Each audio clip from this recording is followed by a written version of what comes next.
Good morning, नमस्कार, आदाब दोस्तों। एक बार फिर आपका अपना प्रिय डॉक्टर आदि कश्यप मुंबईचा माणूस आपके लिए लेकर आया आपका मनपसंद प्रोग्राम पॉजिटिव कर्मा, जिसमें कि आज मैं राजेंद्र बंसल द्वारा लिखित एक बहुत ही अच्छी कहानी है, मार्मिक कहानी है, पारुल की आइसक्रीम आपको सुनाना चाहता हूं। शुरुआत करता हूं इस कार्यक्रम की कुछ इस प्रकार। स्कूल से छुट्टी होते ही पारुल दौड़कर आइसक्रीम वाले के पास पहुंच गई। भैया जल्दी से चॉकलेट वाली आइसक्रीम दे दो। और आइसक्रीम लेकर पारुल जल्दी से सामने खड़ी अपनी स्कूल बस में बैठ जाती है। तभी उसकी सहेली मुस्कान उसके पास आ जाती है। पारुल तो रोज आइसक्रीम खाती है, तेरे दांत खराब हो जाएंगे। मेरी मम्मी तो मुझे आइसक्रीम के लिए पैसे ही नहीं देती, मुस्कान ने बड़ी मासूमियत से कहा। पारुल ने कहा कि तुझे पता है, मुझे आइसक्रीम बहुत पसंद है। आइसक्रीम के लिए मैं कुछ भी कर सकती हूँ। मेरे मम्मी पापा को पता भी नहीं है कि मैं आइसक्रीम खाती हूँ, लेकिन अगर वो मुझे रोकेंगे तो मैं खाना खाना छोड़ दूंगी, लेकिन आइसक्रीम कभी नहीं छोड़ूंगी। मुस्कान चुप रह जाती है। पारुल आइसक्रीम खाकर उसकी डंडी को बाहर फेंक देती है। कुछ ही देर में बाकी बच्चे भी बस में आ जाते हैं और बस सब बच्चों को छोड़ती हुई पारुल के घर पहुंच जाती है। पारुल और मुस्कान दोनों उतर जाती है। मुस्कान पारुल के घर के पास ही रहती थी। घर आकर पारुल की मम्मी शकुंतला जी उसे खाना परोस कर देती हैं, लेकिन वो खाने को बना कर देती है, क्योंकि अभी जो चॉकलेट आइसक्रीम का स्वाद उसकी जुबान पर था, उसे खराब नहीं करना चाहती थी। पारुल हर दिन आइसक्रीम खाने के लिए बेचैन रहती है और एक दिन वो स्कूल में लंच टाइम में स्कूल गेट के पास आती है और देखती है कि आइसक्रीम वाला खड़ा है। भैया एक आइसक्रीम देना। गेट बंद था, फिर भी पारुल साइड की रेलिंग से आइसक्रीम ले लेती है और वो आइसक्रीम खाती है और अपना लंच कूड़े के डब्बे में फेंक देती है और टिफिन को बैग में रख लेती है। छुट्टी के समय फिर से वो आइसक्रीम ले लेती है। मुस्कान कहती है कि दोपहर को तो तूने आइसक्रीम खाई थी, अब फिर से आइसक्रीम खाने लगी। पारुल जवाब देती है कि मेरा बहुत मन करता है, हमेशा आइसक्रीम खाती रहूं। मुस्कान उसे बहुत समझाती है, लेकिन पारुल नहीं समझती। अब ये उसका रोज का काम हो जाता है। वो खाने की जगह आइसक्रीम से पेट भर लेती है। दिन में आइसक्रीम खाने के बाद वो रात को थोड़ा सा खाना खाती और फिर पापा से आइसक्रीम की जिद करती। उसके पिता रवि जी उसे आइसक्रीम खिलाने ले जाते थे।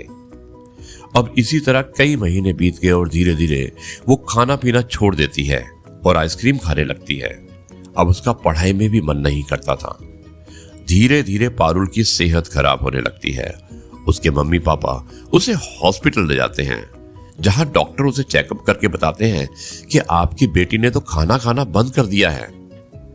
पारुल के पेट में बहुत दर्द हो रहा था। पारुल कहती है, डॉक्टर साहब कहीं से मुझे आइसक्रीम मंगा दीजिए। डॉक्टर बच्चा समझकर उसके लिए आइसक्रीम मंगा देता है। आइसक्रीम मंगा देने के बाद में आइसक्रीम खाने से पारुल का दर्द ठीक हो जाता है। डॉक्टर पूछता है कि बेटा ऐसा कब से हो रहा है। पारुल कहती है, डॉक्टर साहब अगर मुझे आइसक्रीम ना मिले तो मेरे पेट में दर्द होने लगता है। डॉक्टर शकुंतला जी और रवि को सारी बातें बता देता है।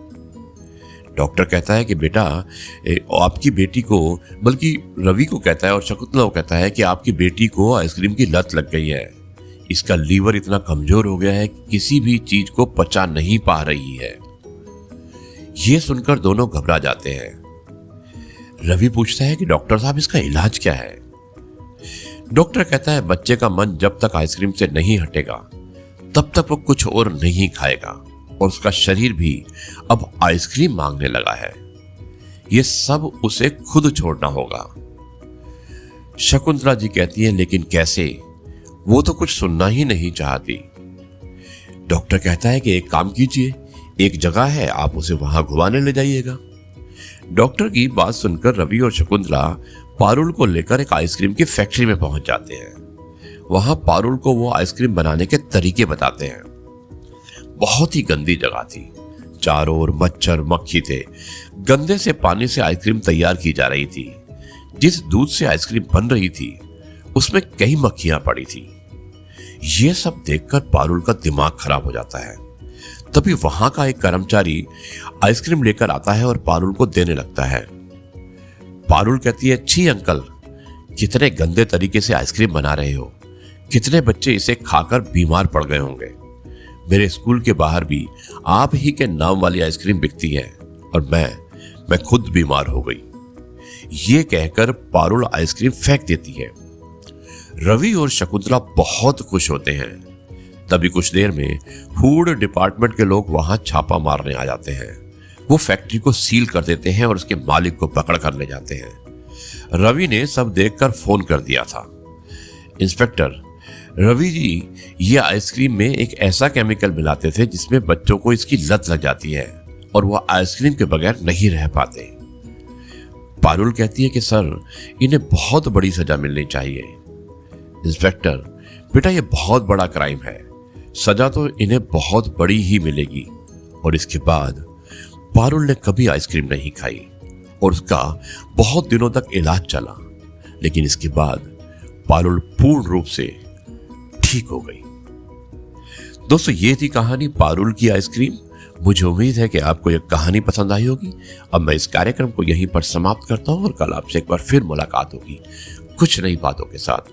तब तक के लिए कहता हूं, जय गुरु जी, शुक्राना गुरु जी।